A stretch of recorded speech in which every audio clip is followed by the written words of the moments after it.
எனக்கு 50 கோடி கொடுத்தாங்களா 100 கோடி கொடுத்தாங்களா நீ எந்த ரைடு வேணா விடு என் வீட்டுக்கு. தமிழக வெற்றி கழகம் ஒரு தூய்மையோட ஆட்சி செய்து கொண்டிருக்கின்றார்கள். நீ எந்த ரைடு வேணா விடு, எனக்கு அதை பத்தி கவலை இல்ல. அண்ணா திமுக என்று முழுகி போயிருக்கிற கப்பலை யாராலும் தடுத்து நிறுத்த முடியாத முழுகி கொண்டிருக்கிற கப்பல். திமுகவுடைய திரு உதயநிதி அவர்களும் அதிமுகவுடைய திரு மிதுன் அவர்களும் இணைந்து ஒரு இணைப்பு விழாவை கூடி சீக்கிரம் உருவாக்க போறாங்க. இனிமேல் அந்த புரோட்டோகால்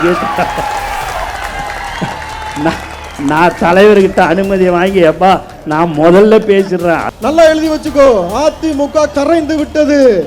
திமுக ஒரே மாசம் எழுதி வச்சுக்க. உன் கூடாரத்தில் இருக்கக்கூடிய ஒட்டுமொத்த நபரும் எங்க தளபதியுடைய இந்த துண்டை மாட்டிட்டு இந்த கழகத்துல வந்து சேர்த்து உன்னை தனியில முச்சந்தில நிக்க வைக்கல வைப்போம். திமுகவோட ஆதரவோட கூட்டணி வைத்து ஆட்சி அமைக்க வேண்டும் என்று எடப்பாடியார் அவர்கள் திட்டமிட்டார். இது நியாயமாங்க? அம்மா அவர்கள் மரணத்துக்கு காரணம் திமுக காரங்க. அவர்களோட கூட்டணி வைக்கலாமா? கூட்டணி வச்சு ஆட்சி அமைக்க வேண்டும் என்ற நிலை எப்படி எடப்பாடியார் அவர்கள் சிந்தித்தார்? இது தவறு இல்லையா? சட்டமன்ற எதிர்க்கட்சி தலைவராக இருக்கக்கூடிய ஒரு மேடையில பேசுறாங்க. 2 வருஷம் தான் நீங்க வந்து கட்சி ஆரம்பிச்சு ஆகுது, வெறும் கவர்ச்சியை வைத்துக் கொண்டு நீங்க முதலமைச்சர் ஆயிட்டீங்க, நீங்க ஆட்சியை பிடிச்சிட்டீங்க. 2 வருஷம் தான் ஆகுது, 2 வருஷம் தான் ஆகுது. என்ன செஞ்சுட்டு நீங்க வந்தீங்க? என்ன சேவை செஞ்சீங்க? என்ன போராட்டம் பண்ணீங்க? சரி, திரும்பவும் கேட்கிறேன், அண்ணன் என்ன சுதந்திர போராட்ட தியாகியா? எதிர்க்கட்சியே இல்லாத சட்டமன்றத்தை உருவாக்கும் வருங்காலத்துலன்னு உடனே பாதி பேருக்கு கோபம் வந்துருச்சு. அது எப்படி சொல்ல முடியும்? அது ஜனநாயகமா? அது ஜனநாயகமா அப்படின்னு 234 தொகுதியும் நாங்க தான் ஜெயிப்போம்னு சொல்லும்போது அதுக்கு என்ன அர்த்தம்? 234 தொகுதியும் நாங்க தான் ஜெயிப்போம், அப்ப எதிரில் வர கட்சி இருக்க மாட்டாங்கன்னு அர்த்தம் சட்டமன்றத்தில். அப்ப அது மட்டும் ஜனநாயகமா? ஒரு எதிர்க்கட்சி தலைவர், முன்னாள் முதலமைச்சர் இருக்கின்ற இடமே இல்லாமல் மக்களால் இன்றைக்கு தூக்கி எறியப்பட்டிருக்கிறதாம் இன்றைக்கு அறிக்கை விட்டுக் கொண்டிருக்கிறார். அதுதான் வேதனையாக இருக்கிறது. அதற்கு மேலே இங்கே எடப்பாடி பழனிசாமி நம்முடைய சின்னம் நின்றிருந்தால் அவரும் இன்றைக்கு போயிருப்பார். அதுதான் நடந்திருக்கும். முன்னாள் அமைச்சர் வருகிறார்கள், சட்டமன்ற உறுப்பினர் வருகிறார்கள், இன்னும் சட்டமன்ற உறுப்பினர் வருவார்கள். 30 நாள் ஆயிருக்கு. 30 வருஷம் ஆட்சி பண்ணிருக்காங்க திமுக. என்ன மாற்றத்தை நீங்க உருவாக்குனீங்க சொல்லுங்க? இதே மதுராந்தகத்துல 45% ஸ்லம்ஸ் இருக்கு, மாத்தினாங்களா? குடிசை பகுதிகள் இருக்கு, மாத்தினாங்களா? 30 நாள் என்ன திட்டங்கள் செய்யணும்னு எங்களுடைய தலைவர் ஒவ்வொரு நாளும் உட்கார்ந்து ஒவ்வொரு அமைச்சரை கூப்பிட்டு ஒவ்வொரு நாளும் பிரீஃபிங் கொடுத்துட்டு இருக்காரு. ஐயா OPS பன்னீர்செல்வம் போனாரு பாருங்க, அம்மா அவர்களால் உருவாக்கப்பட்ட முதலமைச்சரா இருந்தவர், முதலமைச்சர் பதவியை கொடுத்தது போய் திமுக சேரும் பொழுது திரு EPS பழனிசாமி அவர்கள் என்ன சொன்னாங்க? ஒரு பெரிய துரோகி. பாத்தீங்களா? இதுக்காக தான் நான் சொன்னேன் OPS அவர்களை நம்ம கட்சியில சேர்த்துக்க கூடாது. ஆனா தேர்தல் முடிஞ்ச பிறகு அதே திமுகவோட EPS பழனிசாமி அவர்கள் சேர்ந்தாரா இல்லையா? எங்களுடைய உயிர் மூச்சு நாடி அனைத்தும் தலைவர் தளபதி தான். தளபதியை தவிர்த்து எங்களுக்கு வேற எதுவுமே தெரியாது. எங்க ஆதவண்ணெல்லாம் நீங்க பாத்தீங்க, சகோதர பாத்தீங்கன்னு வச்சுங்க, பயங்கரமா இன்னும் இதோட ஆக்ரோஷமா பேசுவாரு. எங்க செங்கண்ண எல்லாருமே இன்னும் ஒண்ணு எல்லாரும் பேசி கடைசியா என்னை பேச விடுறாங்க. நான் ஒன்றும் பெருசாலாம் அப்படி பேச மாட்டேன். ஆனால் பார்த்தீங்கன்னா எனக்கு அந்த பயத்திலேயே நான் வர வேண்டியதாக இருக்குது. இவங்க இதெல்லாம் நம்ம பேசலாமான்னு நம்ம நினைக்கும் போது பார்த்தா அவங்க எல்லாத்தையும் பேசியே முடிச்சிடுறாங்க. என்ன பண்ணுறதுன்னு தெரியல. இனிமேல்ட்டு முன்னாடின்னா அது புரோட்டோகால்னுவாங்க, இனிமேல்ட்டு அந்த புரோட்டோகால் நான் தலைவர்கிட்ட அனுமதி வாங்கி அப்பா நான் முதல்ல பேசிடுறேன், அதுக்கப்புறமா இவங்க பேசட்டும். ஏதாவது ஒன்று நினச்சி பேசுனா அதை வச்சு வெளுன்னு வெளுத்துட்டு நீங்கள் பேசிட்டு வந்து உக்காந்துடுறீங்க. எவ்வளோதான் அவங்களும் கேட்பாங்க. நீங்கள் தான் எல்லாமே நல்லா பேசிட்டீங்க. தளபதி விஜய் அவர்களை இட்டுன்னு போகிறதா எங்களுக்கு ரொம்ப சிரமமாக இருக்குன்னு சொன்ன பொழுது அதை ட்ரோல் பண்ணாங்க. ஆனால் இன்னைக்கு வரலாறு எப்படி மாற்றி வச்சிருக்கேன்னா, எங்கள் ஆசான ஒரு நிகழ்ச்சிக்கு இட்டுன்னு போகிறது அவ்வளோ கஷ்டமாக இருக்குது. எங்கள் பொதுச் செயலாளரை பார்ப்பதற்காக இன்று வரக்கூடிய கூட்டம், இன்று தளபதிக்காக சேரக்கூடிய இந்த கூட்டம், இது எவ்வளவு பெரிய மாநாடு போல் இங்கே நடந்து கொண்டிருக்கிறது. திமுக நல்லா கேட்டுக்க, நீ வாரம் தளபதி அவர்கள் சனிக்கிழமை வெளியில் பிரச்சாரம் பண்ணும் பொழுது நீ அதை தடுத்த. ஆனால் இன்னைக்கு ஒவ்வொரு சனிக்கிழமையும் பனையூரில் படையெடுத்து வந்து கொண்டே இருக்கிறார்கள் மாற்றுக் கட்சியிலிருந்து. எங்கள் ஆசானின் முன்னிலையில் தளபதியை பார்த்து இந்த கட்சியில் இணைய வேண்டும் என்பதற்காக. இதுதான் வரலாறு. ஒரே மாசத்துல எப்படி வரலாறு மாறிச்சு பாத்தியா? நல்லா எழுதி வச்சுக்கோ, அதிமுக கரைந்து விட்டது. திமுக ஒரே மாசம் எழுதி வச்சுக்க. உன் கூடாரத்தில் இருக்கக்கூடிய ஒட்டுமொத்த நபரும் எங்க தளபதியுடைய இந்த துண்டை மாட்டிட்டு இந்த கழகத்துல வந்து சேர்த்து உன்னை தனியில முச்சந்தில நிக்க வைக்கல வைப்போம். ஏன்னா நீ மக்களாக மதிக்காம ஆணவ பேச்சு, போதை, கஞ்சா, சாராயம் எல்லாத்தையும் ஊற்றி வச்சுட்டு இந்த 1000 ரூபாய் கொடுக்குற ஸ்கீமுக்கு மட்டும் வெக்கமில்லாம பேசுறீங்க. ஸ்டாலின் ஆட்சி தொடர்கிறது. ஏண்டா இந்த பொறுக்கி போய கஞ்சா போட்டு பெண்கள் மீது வந்து ஆபாசமாக கை வைக்கிறது போது அப்ப சொல்லு ஸ்டாலின் ஆட்சி தொடருதுன்னு. விதை நீ போட்டது, நீ போட்ட விதைய வேரோடு அறுத்து கொண்டிருக்கிறது திரு ஜோசப் விஜய் அவர்களுடைய ஆட்சி, எங்கள் அண்ணன் தளபதி விஜயோட ஆட்சி. 2 நாள் கழிச்சு எங்களை தலைமைக்கு வர சொன்னாங்க. நாங்க போனோம். போன பிறகு அவங்களுக்குள்ளேயே மொத்தமே வந்து அதிமுக பார்த்தீங்கன்னா 47 சட்டமன்ற உறுப்பினர்கள் தான் வெற்றி பெற்றிருக்கோம். பொதுச் செயலர் எடப்பாடி உட்பட. அவர்களுக்குள்ள என்ன முடிவு எடுத்தாங்கன்னு தெரியாது. எல்லாரையும் பாண்டிச்சேரிக்கு அனுப்புனாங்க. பாண்டிச்சேரியிலேருந்து மீண்டும் 4 நாட்களுக்கு பாண்டிச்சேரியில் இருந்தோம். 4 நாள் கழித்து மீண்டும் எங்களை வந்து வர சொன்னாங்க. சரி, நாங்கள் போனோம். போன பிறகு அங்கே உள்ள பல்வேறு பிரச்சனைகள் நடந்தது. என்ன தெரியுமா? திமுகவுடன் கூட்டணி செய்து கூட்டணி ஆட்சி அதாவது திமுகவோட ஆதரவோட கூட்டணி வைத்து ஆட்சி அமைக்க வேண்டும் என்று எடப்பாடியார் அவர்கள் திட்டமிட்டார். இது நியாயமாங்க? இங்க சொல்லுங்க. இங்க அமர்ந்திருக்கின்ற ஒவ்வொரு மக்களும், இங்க அமர்ந்திருக்கின்ற பெரியோர்கள், தாய்மார்கள், இங்க அனைவரும் அமர்ந்திருக்கின்றீங்க. இது நியாயமா? புரட்சி தலைவர் அவர்கள் யாரை எதிர்த்து கட்சி ஆரம்பித்தார்? திராவிட முன்னேற்ற கழகத்தை எதிர்த்து தானே கட்சி ஆரம்பிச்சாரு. புரட்சி தலைவி அம்மா அவர்களுக்கு எவ்வளவு பெரிய அநீதிகள்லாம் நடந்தது. அதே சட்டமன்றத்தில் ஒரு பெண் என்று பாராமல் துரைமுருகன் அவர்கள் அம்மா அவர்களை இழிவுபடுத்தினாங்க. அம்மா அவர்கள் மரணத்துக்கு காரணம் திமுக காரங்க. அவர்களோட கூட்டணி வைக்கலாமா? கூட்டணி வைத்து ஆட்சி அமைக்க வேண்டும் என்ற நிலை எப்படி எடப்பாடி அவர்கள் சிந்தித்தார்? இது தவறு இல்லையா? எனக்கு துடிக்குது. ஏன்னா எங்க அப்பா ஒரு சாதாரண ராமபுர தோட்டத்தில் தோட்ட வேலை செய்தவர். எனக்கு பெயர் வைத்தவர் புரட்சி தலைவர் அவர்கள். மரகதம் என்ற பெயர் வைத்தவர் புரட்சி தலைவர் அவர்கள். என்னோட ரத்த நாளங்கள் அனைத்தும் சூடாகின்றது. ஏன்னா நாங்க அவரிடத்துல வளர்ந்தவர். அதனால்தான் என்னோட மனம் பொறுக்கவில்லை. அதனால்தான் அதிலிருந்து நாங்கள் வெளியே வந்தோம். ஒரு தரப்பு நாம் வந்து ஆதரவு கொடுத்து, டிவிக்கு ஆதரவு கொடுத்து மக்களுக்கும் நல்லது செய்யலாம் என்ற நல்ல எண்ணத்தோடு தான் ஒரு தரப்பு ஆதரவு கொடுத்தோம். ஆனால் அந்த ஆதரவு கொடுத்ததுக்கே அண்ணா திராவிட முன்னேற்ற கழகத்தில் இருக்கின்ற சில கருப்பு ஆடைகள் என்னை பற்றி தவறாக வலைத்தளங்களில் ஒரு பெண் என்று பாராமல் என்னை கொச்சைப்படுத்தி பேசினாங்க. அண்ணா திராவிட முன்னேற்ற கழகத்தில் இருப்பவர்கள் தமிழக வெற்றி கழகத்தில் குதிரை பேரம் செய்தாங்க. அதனால தான் போனாங்க. அந்த அம்மா எவ்வளோ கோடி தெரியுமா? எனக்கு 50 கோடி கொடுத்தாங்களாம், 100 கோடி கொடுத்தாங்களாம். நீ எந்த ரைடு வேணா விடு என் வீட்டுக்கு. தமிழக வெற்றி கழகம் ஒரு தூய்மையோட ஆட்சி செய்து கொண்டிருக்கின்றார்கள், ஊழலற்ற ஆட்சி செய்து கொண்டிருக்கிறார்கள்.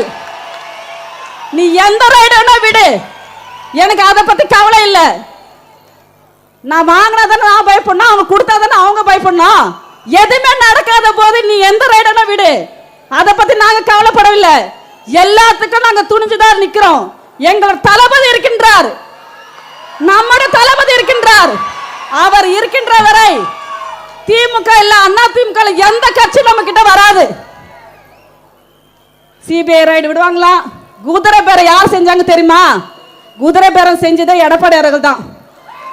ஏன்னா சிபிஎஸ் சைடுல நாங்க போனோம்ல, 30 பேர் கையெழுத்து போட்டோம். அந்த 30 பேர் கையெழுத்துல 4 நாள் 5 பேர் தூக்குறாரு. குதிரை பேரம் எங்க நடக்குது? அங்க போய் சிபிஐ வைங்க, போய் அங்க போய் சிபிஐ வைங்க. நான் பயப்பட மாட்டேன். நானு இன்றைக்கு மாண்புமிகு முதலமைச்சர்னு நம்ம எல்லாம் ஆசையோட கூப்பிடுற அந்த காலத்தை, அந்த ஆளுமையாக நம்முடைய தலைவர் அவர்கள் உருவாக்கி இருக்கிறார், மக்கள் அவர்கள் உருவாக்கி இருக்கிறார்கள். இது வரலாற்று சாதனை. இந்த சாதனை அவ்வளவு சாதாரணமாக செஞ்சிட முடியாது. ரேஷன் கார்டுல மட்டும்தான் நம்முடைய முதலமைச்சர் பேர் இல்லை, ஆனா ஒவ்வொரு வீட்டிலும் அண்ணனா தம்பியா வீட்டில் ஒருவராக நம்முடைய முதலமைச்சர் அவர்கள் வாழ்ந்துகிட்டு இருக்கிறார். இதற்கு முன்னால் ஆண்ட கட்சியான திமுகவிற்கு என்னதான் நடந்துச்சுன்னு தெரியல. தினம் தினம் புலம்பிக்கிட்டு இருக்கிறாங்க, தினம் தினம் அழுதுகிட்டு இருக்கிறாங்க, மேடை ஏறினாலே அழுதுகிட்டு இருக்கிறாங்க. இதுல வேற இப்ப எதிர்கட்சி தலைவராக இருக்கக்கூடிய, சட்டமன்ற எதிர்கட்சி தலைவராக இருக்கக்கூடிய ஒரு மேடையில பேசுறாங்க. என்ன பேசுறாங்க? நீங்க என்ன பண்ணிட்டீங்க? 2 வருஷம் தான் நீங்க கட்சி ஆரம்பிச்சு ஆகுது. வெறும் கவர்ச்சியை வைத்துக் கொண்டு நீங்க முதலமைச்சர் ஆயிட்டீங்க, நீங்க ஆட்சியை பிடிச்சிட்டீங்க. 2 வருஷம் தான் ஆகுது, 2 வருஷம் தான் ஆகுது. என்ன செஞ்சுட்டு நீங்க வந்தீங்க? என்ன சேவை செஞ்சீங்க? என்ன போராட்டம் பண்ணீங்க? சரி, திரும்பவும் கேட்கிறேன், அண்ணன் என்ன சுதந்திர போராட்ட தியாகியா? அண்ணன் என்ன பண்ணிட்டு இருந்தீங்க? சுதந்திரத்திற்காக செக்கு இழுத்தாரா? காந்தியை போல கதராடை அணிந்து கொண்டு இந்தியா முழுக்க பிரச்சாரம் பண்ணாரா? சுதந்திரத்துக்காக அகிம்சை வழியில போராடினாரா? இல்ல மாபெரும் படையை திரட்டி நேதாஜி சுபாஷ் சந்திர போல போரிட்டாரா? எங்கள் தலைவராவது திரைத்துறையில் நடிகராக இருக்கும் பொழுது அந்த இந்தியாவிலேயே திரைத்துறையில் உச்சபட்ச நடிகராக உயர்ந்து விட்டு அரசியலுக்கு வந்தாரு. அண்ணன் அப்படி என்ன சாதனை பண்ணிட்டு வந்துட்டீங்க? எப்படி நீங்க வந்து துணை முதலமைச்சரா இருந்தீங்க இதுக்கு முன்னாடி? அப்ப யாரு யாரை பார்த்து கேள்வி கேட்கறதீங்க? 30 வருஷம், ஒரு வருஷம் 2 வருஷம் கிடையாது, 30 வருஷம் ரசிகர் மன்றமா, நற்பணி மன்றமாக, மக்கள் இயக்கமாக, மக்களோடு மக்களாக நின்று சேவை செய்து அந்த மக்களுக்காகவே வாழ்ந்து இன்றைக்கு முதலமைச்சராக இருந்திருக்கக்கூடியவர் எங்களுடைய மாண்புமிகு முதலமைச்சர். எதிர்க்கட்சியே இல்லாத சட்டமன்றத்தை உருவாக்கும் வருங்காலத்துலன்னு உடனே பாதி பேருக்கு கோபம் வந்துருச்சு. அது எப்படி சொல்ல முடியும்? அது ஜனநாயகமா? அது ஜனநாயகமா அப்படின்னு 234 தொகுதியும் நாங்க தான் ஜெயிப்போம்னு சொல்லும்போது அதுக்கு என்ன அர்த்தம்? 234 தொகுதியும் நாங்க தான் ஜெயிப்போம், அப்ப எதிரில் வர கட்சி இருக்க மாட்டாங்கன்னு அர்த்தம் சட்டமன்றத்தில். அப்ப அது மட்டும் ஜனநாயகமா? அதைத்தான் நான் கொஞ்சம் மாத்தி சொன்னேன். திரும்பவும் சொல்றேன், எல்லா மேடையிலையும் சொல்லுவேன், இந்த சின்ன பசங்க வருங்காலத்துல எதிர்கட்சியே இல்லாத சட்டமன்றத்தில் எங்கள் தலைவரை முதலமைச்சராக அமர வைப்போம். நன்றி, வணக்கம். ஒரு எதிர்க்கட்சி தலைவர், முன்னாள் முதலமைச்சர் இருக்கின்ற இடமே இல்லாமல் மக்களால் இன்றைக்கு தூக்கி எறியப்பட்டிருக்கிறோம், இன்றைக்கு அறிக்கை விட்டுக் கொண்டிருக்கிறார். அதுதான் வேதனையாக இருக்கிறது. அதற்கு மேலே இங்கே எடப்பாடி பழனிசாமி நம்முடைய சின்னம் நின்றிருந்தால் அவரும் இன்றைக்கு போயிருப்பார். அதுதான் நடந்திருக்கும். இங்கே மரகதம் அவர்கள் சொல்லுகிற போது சொன்னார்கள், குதிரை பேரம் என்று சொன்னார்கள். கொள்ளை பேரம் நடைபெற்றுக் கொண்டிருக்கிறது. திராவிட முன்னேற்ற கழகம், அனைத்து இந்திய அண்ணா திராவிட முன்னேற்ற கழகம் இணைந்து ஒரு ஆட்சியை கொண்டு வரலாம் என்று சொன்னால் அதை தகர்த்திருக்கிற சக்தி நம்முடைய தமிழக வெற்றி கழகத்துடைய தலைவராக இருக்கிற இன்றைய தமிழக முதலமைச்சர், என்றைக்கும் தமிழ்நாட்டுடைய முதலமைச்சராக இருக்கிற தளபதியால் மட்டும்தான் முடியுமே தவிர எவராலும் முடியாது. நானை குறிப்பிட்டு காட்டுவதற்கு காரணம் இங்கே சொன்னார்கள். பல பேர் பேசுகிற போது சொன்னார்கள், அவருடைய ஆற்றலும் சிந்தனையும் தொலைநோக்கு பார்வையும் நான் பார்க்கின்ற போது இந்தியாவிலே எந்த தலைவருக்கும் இன்றைக்கு இல்லை என்ற வரலாற்றை படைக்கிற தலைவராக தமிழக வெற்றி கழகத்துறை தலைவர் தளபதி அவர் இன்றைக்கு விளங்கிக் கொண்டிருக்கிறார். நான் படத்தில் வச்சிருக்கிறதே அம்மா படம். தலைவர் ஒரு நாள் பார்த்தார், இடத்தை அழைத்தார். சார், நீங்கள் தொடர்ந்து அம்மா படத்தை வச்சுக்கொண்டார். அப்போ தான் எனக்கு மகிழ்ச்சியாக இருக்கும் என்ற ஒரே தலைவர் தமிழ்நாட்டிலே பார்க்கிறேன். நம்முடைய வெற்றி கழகத்துறை தலைவர் தளபதியை தவிர யாரும் இல்லை. நான் எதற்காக சொல்லேன் என்று சொன்னால், வேலூருக்கு செல்கிற போது நான் அங்கே பார்த்தேன். எல்லோரும் சொன்னார்கள், நான் புரட்சி தலைவர் படம், தளபதியுடைய படம், அம்மா படத்தையும் வைத்து ஒரு இதே போல என்னுடைய மேல் பாக்கெட்டை வைத்திருந்தேன். அவர் அங்கே பஸ்ஸிலே இருக்கிற போது என்னை கூர்ந்து கவனித்தார். கூர்ந்து கவனித்ததற்கு பிறகு அடுத்த நாள் என்னை அழைத்தார். சார் வரீங்களான்னார். போய் அவரை பார்த்தேன். பார்க்குற போது சொன்னார், நீங்கள் அம்மா படத்தை வைத்துக் கொள்ளுங்கள், அப்போதுதான் எனக்கு மகிழ்ச்சி வரும் என்று சொன்ன ஒரே தலைவர் தமிழ்நாட்டில் இவரை தவிர யாரும் இல்லை. எல்லோரும் இன்றைக்கு சனிக்கிழமை ஆனால் எல்லா கட்சியிலிருந்து வர்றாங்க. இனி கட்சியே இருக்காது. அண்ணா திமுக என்று முழுகி போயிருக்கிற கப்பலை யாராலும் தடுத்து நிறுத்த முடியாது. முழுகி கொண்டிருக்கிற கப்பல். ஆகவே முழுகி கொண்டிருக்கிற கப்பலில் இருந்து மக்கள் திரண்டு வருகிறார்கள். அமைச்சர், முன்னாள் அமைச்சர் வருகிறார்கள், சட்டமன்ற உறுப்பினர் வருகிறார்கள், இன்னும் சட்டமன்ற உறுப்பினர் வருவார்கள். ஆகவே நீங்கள் காத்திருங்கள், வெற்றியை தேடித்தாருங்கள் என்று அழைத்து விடைபெறுகிறேன். நன்றி, வணக்கம். திராவிட முன்னேற்ற கழகத்தினுடைய தலைவர் திரு மு.க. ஸ்டாலின் கூட யார் இருக்கிறா? மிகப்பெரிய கொள்கை வாழ திரு செந்தில் பாலாஜி. அவருக்கு 10 ரூபாய் தவிர எந்த கொள்கையும் தெரியாது. இவங்க 5 வருஷமா ஒரு பிராக்டிஸ் பண்ணிட்டாங்க. நம்ம ஒழிக்கிறதுக்கு கஷ்டப்பட்டு இருக்கோம். ஆனா அவரே வந்து பேட்டி கொடுக்கிறாராம், 10 ரூபாய் ஏன் வந்து ஒழிக்கலன்னு. எவ்வளவு பெரிய திருட்டுதனம் பாத்தீங்களா? அப்ப என்னுடைய சகோதரர் ரமேஷை பார்த்து சொல்றாரு, அவரு வந்து அவருடைய சமூகத்தை பேரை சொல்றது. நான் ஏன் அந்த சமூகத்தை பேர் கூட சொல்ல மாட்டேங்கிறேன்னா, நாங்கள் உண்மையான சமூக நீதி காவலர்கள், எந்த ஜாதி பேரையும் சொல்றதே கிடையாது. திரு ரமேஷ் அவர்களை சொன்னார் பாருங்க, ஜல்லிக்கட்டு போராட்டத்தில் பொதுச்செயல் ஐடி தலைவர் கண்ணால பட்டு இன்னைக்கு வேட்பாளரை அமைச்சராக்கி இருக்காரு. அவர் ஜாதி பார்க்கல, தமிழக வெற்றி கழகம் கஷ்டப்படும் பொழுது எங்களுக்காக ஒவ்வொரு டிவிலையும் பேசி தலைவருக்காக பேசக்கூடிய ஒரு தம்பியா எடுத்துட்டு போய் இன்னைக்கு அமைச்சரா உட்கார வச்சிருக்காரு. யார் யாரெல்லாம் அண்ணன் கூட கஷ்டப்பட்டார்கள் எல்லா இடத்துலயும் ஒரு இடத்துல உட்கார வச்சிருக்காரு. இங்க கூட அமைச்சர்கள்லாம் சும்மா வரல, ரெக்கமெண்டேஷன்ல வரல. எங்களுடைய அண்ணன் உணர்வு ரீதியாக ஒவ்வொருத்தையும் இந்த இடத்துல இந்த அமைச்சர் இருந்தா அவர் செய்வாரு அப்படின்னு டிக் பண்ணி இருக்கிறார்.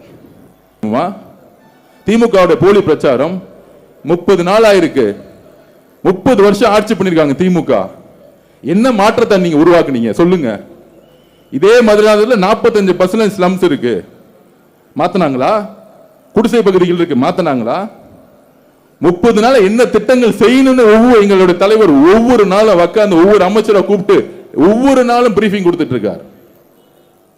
பெண்கள் பாதுகாப்புக்கு சிங்கப்படைன்னு ஒன்னு ஆரம்பிச்சிருக்காங்க.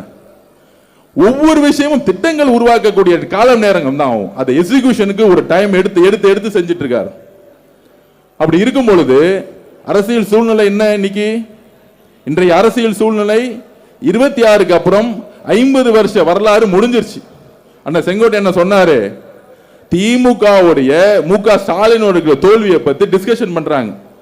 ஆனால் திரு எடப்பாடி பழனிசாமி அவர்கள் தமிழக வெற்றி கழகத்துடைய வேட்பாளரை விலைக்கு வாங்கி அங்க விசில் சிம்பிள் இல்லாம பார்த்துக்கிட்டு ஜெயிச்ச வரலாறு இருக்கு பாத்தீங்களா? அதுதான் மிகப்பெரிய சூழ்ச்சி வரலாறு. இந்த சூழ்ச்சியை எதிர்த்து நிக்கிறதுக்கு தான் மக்கள் கடுமையாக, அதுவும் அதிமுக இருக்கிறவங்க தமிழக வெற்றி கழகத்தை நோக்கி வராங்க. ஏன் வராங்க? திமுகவும் அதிமுகவும் என்றைக்கே ஒன்று சேர்ந்துருச்சு. இப்ப கூட பாருங்க, நேற்று மீட்டிங்ல அவருடைய மகனை அடுத்த பொறுப்புல கொண்டு வரதுக்கு பேச ஆரம்பிச்சுட்டாங்க. இங்க ஒரு மகன் கட்சி, அதிமுக ஒரு மகன் கட்சியை அடுத்தது மகன் கட்சி உருவாக்குறதுக்கு எல்லா வேலையும் நடந்துட்டு இருக்கு. இப்ப இவங்க 2 பேரும் இணைந்து ஒரு இணைப்பு விழா கூடிசல் நடக்க போகுது. திமுகவுடைய திரு உதயநிதி அவர்களும் அதிமுகவுடைய திரு மிதுன் அவர்களும் இணைந்து ஒரு இணைப்பு விழாவை கூடி சீக்கிரம் உருவாக்க போறாங்க. இதுதான் இன்னும் 1 வருஷமோ 6 மாசமோ இல்ல 29க்கு முன்னாடியோ. அப்ப இப்படி ஒரு அரசியலை அதிமுக இருக்கக்கூடிய தொண்டர்கள் நன்றாக புரிந்து கொண்டு புரட்சி தலைவர் அவர்களுடைய நோக்கத்தை நிறைவேற்ற, புரட்சி தலைவி அம்மா அவருடைய நோக்கத்தை நிறைவேற்ற தமிழக வெற்றி கழகத்தினுடைய இணைப்பு இருக்கு பாருங்க. அது ஒரு அன்பான ஒரு எமோஷனல் இணைப்பு விழா. ஒவ்வொருத்தரும் ரொம்ப நம்பிக்கையா வராங்க. ஒவ்வொரு சனிக்கிழமை வரும் பொழுது நம்பிக்கையா வராங்க தமிழ் வெற்றி கழகத்துடைய அலுவலகத்திற்கு. அண்ணன் பொதுச்சாளரும் தலைவர்கிட்டையும் நாங்க நேத்த ரிக்வெஸ்ட் வச்சோம். இந்த இணைப்பு விழா எல்லா மாவட்டங்களிலும் நடக்கணும். எல்லா மாவட்டங்களிலும் நடக்கணும். அந்தந்த மாவட்டங்கள் அங்கங்க நடக்கணும். ஐயா ஓபிஎஸ் பன்னீர்செல்வம் போனாரு பாருங்க. அம்மா அவர்களால் உருவாக்கப்பட்ட முதலமைச்சரா இருந்தவர், முதலமைச்சர் பதவியை கொடுத்தது போய் திமுக சேரும் பொழுது திரு இபிஎஸ் பழனிசாமி அவர்கள் என்ன சொன்னாங்க? பெரிய துரோகி. பாத்தீங்களா? இதுக்காக தான் நான் சொன்னேன் ஓபிஎஸ் அவர்களை நம்ம கட்சியில சேர்த்துக்க கூடாது சொன்னாரா இல்லையா? அப்ப ஆனா தேர்தல் முடிஞ்ச பிறகு அதே திமுகவோட இபிஎஸ் பழனிசாமி அவர்கள் சேர்ந்தாரா இல்லையா? பேச்சுவார்த்தை நடத்த இது வரைக்கும் அதை பத்தி பேசவே இல்லை பாருங்க. இபிஎஸ் பழனிசாமி அவர்கள் இதை பத்தி அது பேசவே இல்லை.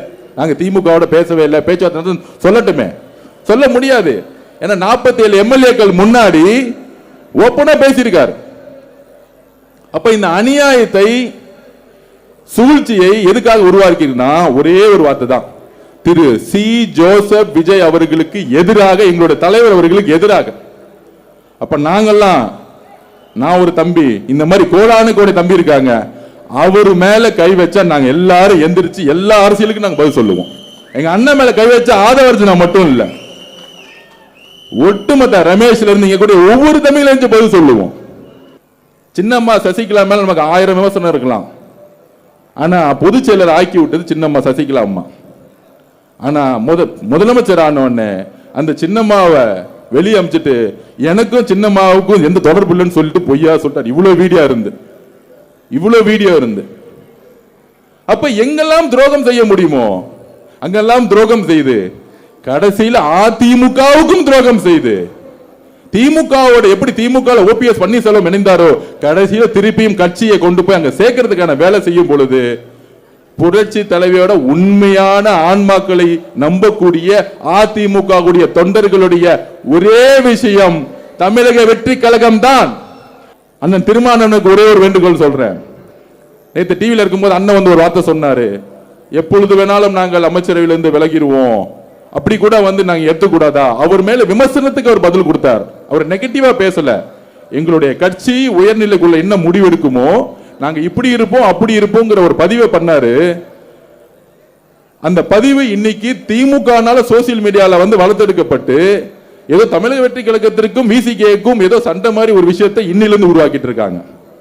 அண்ணன் திருமானன் மதியானம் பேசின, நேத்து பேசின, அவர் சொன்ன வார்த்தை, விடுதலை சிறுத்தைகளால் எப்பொழுதும் தமிழக வெற்றி கழகத்துக்கு எந்த விதமான ஆபத்து வராது, எங்களுடைய ஆதரவு முழுமையாக இருக்கும். திமுகவுடைய சதி செயல்களுக்கும் குற்றச்சாட்டுகளுக்கும் நான் பதில் சொல்லிட்டு இருக்கேன். இது எப்பயோ அவர் சொல்லிட்டார். அதனால நம்மளுடைய சோசியல் மீடியாவில் இருக்கக்கூடிய திமுகவுடைய இருக்க சதி செயலுக்கு நம்ம வந்து எப்பயும் தலைவர் அவர்கள் உருவாக்கிய இந்த அணி இருக்கு பாருங்க. நான் திருப்பியும் பதில் சொல்றேன், இந்த ஆட்சிக்கு ஆபத்து வரணும்னு இந்த அமைச்சரை உருவாக்கல எங்களுடைய தலைவர் அவர்கள். அன்றைக்கு கடைசி அமைச்சரவையில ஐஎம்எல் இருந்து இஸ்லாமிய சகோதரர் ஒருத்தர் வந்து அமைச்சர் ஆகும் பொழுது இஸ்லாமிய சகோதரர்களுடைய 60 வருஷ கனவு, ஐஎம்எல் 60 வருஷ கனவு ஒரு அமைச்சர் ஆகிறது ஒரு கட்சியில இருந்து. விடுதலை சிறுத்தைகள் கட்சியுடைய கனவு 40 வருஷம் அதிகார பகிர்வு, ஆட்சியிலும் பங்கு, அதிகாரம் பங்கு. அப்போ ஒரு தலித் சகோதரர்கள் அமைச்சரா வரணும், விடுதலை சிறுத்தைகள் அமைச்சரா வரணும், அவங்களுடைய கனவு. அவர்களுடைய கனவை தூய்மையான உள்ளத்துடன் நிறைவேற்றும் நினைத்தவர் எங்களுடைய தலைவர். இதுதான் உண்மை. எல்லா இடத்திலையும் டெபாசிட் வாங்கின ஒரே கட்சி தமிழக வெற்றி கழகம். எங்களுடைய உயிர் மூச்சு நாடி அனைத்தும் தலைவர் தளபதி தான். தளபதியை தவிர்த்து எங்களுக்கு வேற எதுவுமே தெரியாது. உண்மையா சொல்றேன், எங்களுக்கு தெரியாது. ஆனா நீங்களாம் இன்னைக்கு இங்க வந்திருக்கிறீங்கன்னும் போது ரொம்ப ரொம்ப சந்தோஷமா இருக்குது. ஏன் அப்படின்னா எங்களுக்கு நல்ல நல்ல விஷயங்களை நீங்கள் கற்றுக் கொடுப்பீர்கள் என்ற நம்பிக்கை எங்களுக்கு இருந்து கொண்டு இருக்கிறது. ரமேஷ்லாம் நீங்கள் 3 நிமிஷம் தான் ஊட்டிங்க, அவரை ஊட்டிங்க அப்படின்னு வச்சிங்க, அப்படியே வச்சு வெளுன்னு வெளுப்பார். அப்படியே எங்கள் ஆதவண்ணன் பார்த்தீங்க, எங்கள் ஆதவண்ணன்லாம் நீங்கள் பார்த்தீங்க, சகோதரரை பார்த்தீங்கன்னு வச்சிங்க, பயங்கரமாக இன்னும் இதோட ஆக்ரோஷமாக பேசுவார். எங்கள் செங்கண்ணா எல்லாருமே இன்னும் ஒன்று எல்லாரும் பேசி கடைசியாக என்னை பேச விட்றாங்க. நான் ஒன்றும் பெருசாலாம் அப்படி பேச மாட்டேன். ஆனால் பார்த்தீங்கன்னா எனக்கு அந்த பயத்திலேயே நான் வர வேண்டியதாக இருக்குது. இவங்க இதெல்லாம் நம்ம பேசலாமான்னு நம்ம நினைக்கும் போது பார்த்தா அவங்க எல்லாத்தையும் பேசியே முடிச்சிடுறாங்க. என்ன பண்ணுறதுன்னு தெரியல. இனிமேல்ட்டு முன்னாடின்னா அது புரோட்டோகால்னுவாங்க, இனிமேல்ட்டு அந்த புரோட்டோகால் கேட்டு நான் தலைவர்கிட்ட அனுமதியை வாங்கி எப்பா நான் முதல்ல பேசிடுறேன், அதுக்கப்புறமா இவங்க பேசட்டும். எதாவது ஒன்று நினச்சி பேசுனா அதை வச்சு வெளுன்னு வெளுத்துட்டு நீங்கள் பேசிட்டு வந்து உக்காந்துடுறீங்க. எவ்வளோ தான் அவங்களும் கேட்பாங்க. நீங்கள் தான் எல்லாமே நல்லா பேசிட்டீங்க, சவால் விடுறீங்க, எல்லாமே பண்ணுறீங்க. அந்த சவால்லாம் கரெக்டான சவால்னு எப்பவுமே உங்களோடு நாங்கள் கண்டிப்பாக எல்லோரும் ஒற்றுமையாக இருந்து எல்லாரையும் நம்ம என்னன்றதை நம்ம பார்த்துருவோம்.